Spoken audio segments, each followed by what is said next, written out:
Well, we recently got another look into Kingdom Hearts 4 after a long 4+ years of waiting. I gotta say that one of the most interesting things that initially caught my eye is the return of young Xehanort. This is something that me and many others have talked about since Cage 3, and I said, I think in a previous video on the main channel back when I used to do Cage back there, that I wouldn't mind Xehanort returning, but I by no means want him to be the focus point of the storyline anymore, and I still stand by that statement, which now leaves me kind of 50-50 because it all depends on what Square Enix do with this guy going forward. I will say that back in the day, I always thought that after Cage 3, Xehanort should be done with and erased, but that makes no sense because Square bothered to give him a whole ass backstory during Kingdom Hearts Dark Road. Myself and many others talked about how if Xehanort was to return in Cage 4, he could possibly return as a mentor/guide figure for Sora, especially considering the fact that he knows about Quadratum, a universe where Sora has just ended up recently. This also makes me think back to that conversation between young Xehanort and the Master of Masters, so it's possible that their past could be explored at some point about Cage 4 or in a future game. My point is, while there are more than a single possibility when it comes to what Square can and what they will do with Xehanort, and judging from the little snippet of him we saw in the new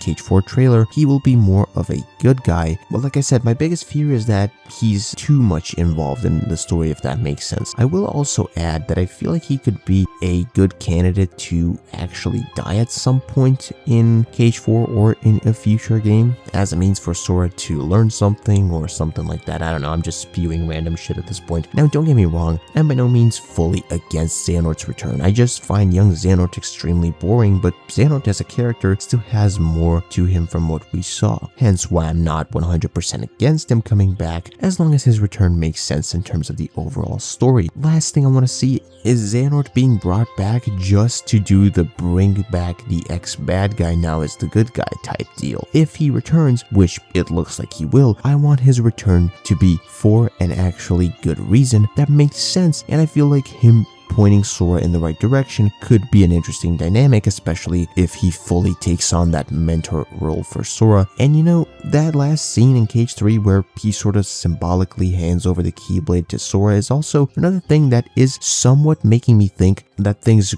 could go in that direction, you know, with Xehanort handing the lead down to Sora, but kind of keeping an eye on him from the sidelines. And with that said, I want to thank you for watching this video. What do you guys think about this whole topic? Do you guys want Xehanort to return? What do you guys want Square to do with Xehanort if he returns, which, like I said, looks like he will, but leave your thoughts in the comments down below, and I'll be really excited to read them all. Until next video stream, bye-bye.